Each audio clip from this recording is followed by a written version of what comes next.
All right. Today's show, we're going to kick it off talking about a self-proclaimed dating coach who explains to men how to get women to say yes after after hearing no to sex. All right. So I'm going to play a clip of this guy, and I want to talk about it. This is exactly what you do when you go over and she's playing games. Ready? Begin saying.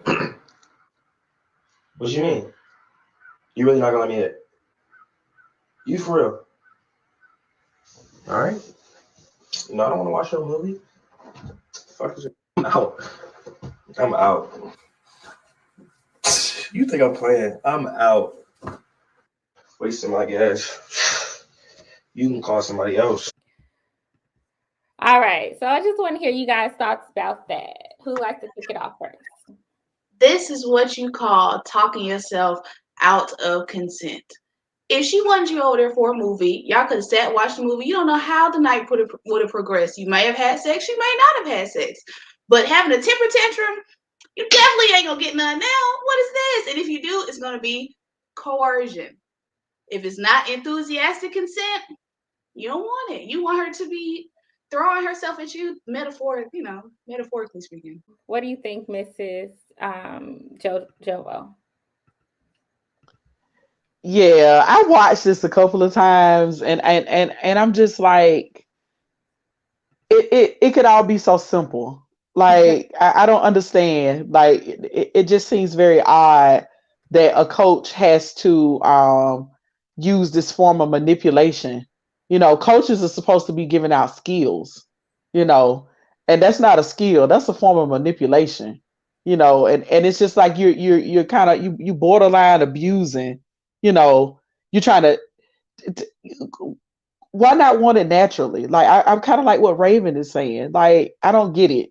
Like I think it was a little while ago we talked on the show and there was a clip and one of the guys, a expert, was kind of explaining to the manosphere that um if you can't like if you can't align in conversation with someone and actually build rapport with the woman, it's not the women that's the problem, it's you that's the problem.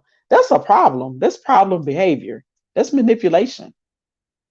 There's nothing genuine. There will be no genuine connection with that type of thing going on. That's what I think.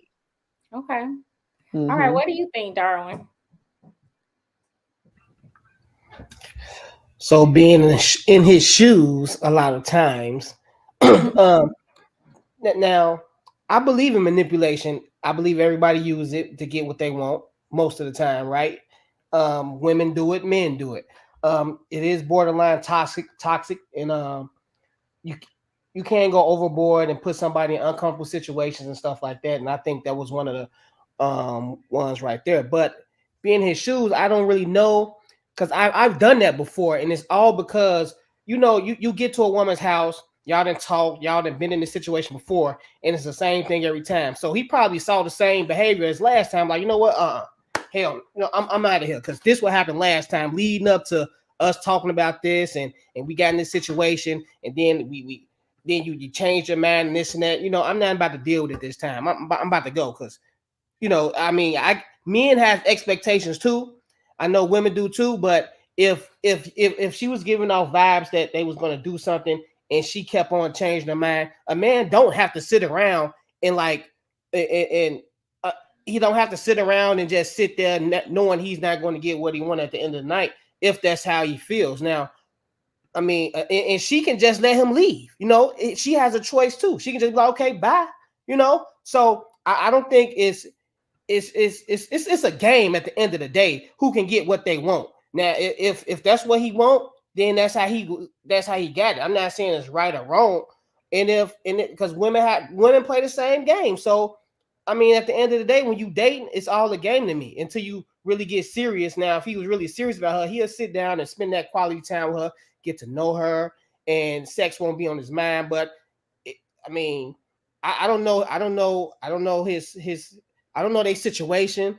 I don't know what the backstory behind all of it. I know that's the tips that he was given to men generally. That's what they should do. Oh, in any situation. That was his. Even that if was you his, just meet a girl on the first date, well, that's That kind was of his- hard. was the That's kind of discussion. crazy. Then that's kind of crazy because I would think any woman on the first date would be like, "Bye, that go to dough." Now, if that's what's working for him, I just would really like to know what type of women he's dating because I don't think that would like work on a first date. 19-year-olds. Yeah, it's got to be. Because like I said, only situation I've seen that work in is in when a woman has been playing games and you know what I'm saying, and it's like, I'm not about to deal with this today. I'm out of here. That's the only situation I've seen it work in. When she really wants to be chased, and then she could be like, let me stop playing with him because one of those type of situations. But in like a first date situation, or I'm just trying to strong arm some coochie and stuff like that. But it's like you said, it's a level of understanding that a person to have, and with that other person, and I mean that situation right there is borderline. It could be a good way to get it, and it could be a bad way of getting it. In this situation, I think it's a bad way of getting it. It's a bad way. Yeah. He manipulating the situation. But I It's get what horrible. Darwin is saying. Darwin is He's saying supposed to. That's what he wants. No. He's But supposed to do that. She can say But no.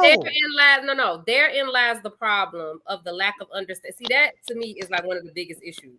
That I feel like a lot of men do think that certain things are a game and they always playing and everything is not a joke, right?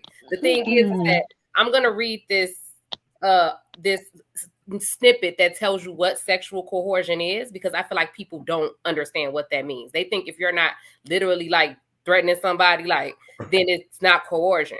But it says, in a healthy relationship, both partners feel comfortable with the level of physical activity, whether that means holding hands, kissing, or touching, or having intercourse. It says, if someone makes you feel obligated or forced to do something you don't want to do, you may have been experienced coercion. By definition, sexual coercion is the act of using pressure, alcohol or drugs, or force to have sexual contact with someone against his or her will. It includes persistent attempts to have sexual contact with someone who has already refused. That's coercion. It doesn't mean you have to literally give somebody alcohol or drugs. That could be a part of it. It means you could just be pressuring somebody. Just, well, you need to do it. You need to do it, or I'm finna da da da. That's what coercion is. And I think too often. So all he did was threaten to go home. Right. That's still okay. So let him go. If a woman, no, I'm not saying that you can't let the person go home. But what I'm saying is that that's still poor behavior, because, and it's still coercion. It's still coercion because you have some people that are more susceptible to those types of things, and some people who are not. You have some people who are confident in who they are and everything, and be like, nah, whatever. And you have some people who that's why I say it's a thin line and make between obligated, and maybe like, well, I didn't really want him to leave. Like, like, oh, like I just made him upset. Like, oh, now I got to fix it. You have some people who feel that way. That's why it's manipulation, and that's why it's coercion, and that's why it does work on some people and maybe not on others. But when the people that it does work with, they're being coerced. Like, if they initially and now they change their mind because they don't want this person to leave, they were coerced. You put too much on the man in that. I get it. But at some point, a woman has to take accountability for the decision she makes. If she doesn't want to have sex, and he says, "I'm leaving," if you don't have she should. Now, if she I never said for anybody not to take accountability. What I'm explaining is what it seems like right now, because so many people are confused about what that means. And maybe if people were more educated on what they were doing, then people would be more aware of how they're behaving. What I'm saying is that, yes, we do behave like that in a lot of instances where that seems as okay behavior, but it's not okay behavior. And these are the reasons why it's not okay behavior. I think the bigger issue is why two people obviously not getting to know each other, for a man to not know how comfortable she is. And two, why is he at her house that soon in a relationship to Netflix? Why is it so unrealistic to think that men can't like get out of, like, I could have invited this man over here to smash and pass. It could have been that simple, and he showed up musty. It could have just been that simple, and now we can watch the movie. It may not even be nothing that deep like that they did. You just may have thought you were ready or whatever, got in the situation and was like, nah, I'm really exactly nobody's playing not comfortable enough yet. Yeah, that's cool. And if you change your mind, I'm changing my mind. I'm about to go now. No, that's fine. what It was the way it coercion went the is. whole bout. Don't touch me. Go. I'm going. Like, why you acting like a child? Yeah, don't touch me. Ain't about to be no physicality going on right now. Don't touch me. Yeah, I can't touch you. Don't touch me.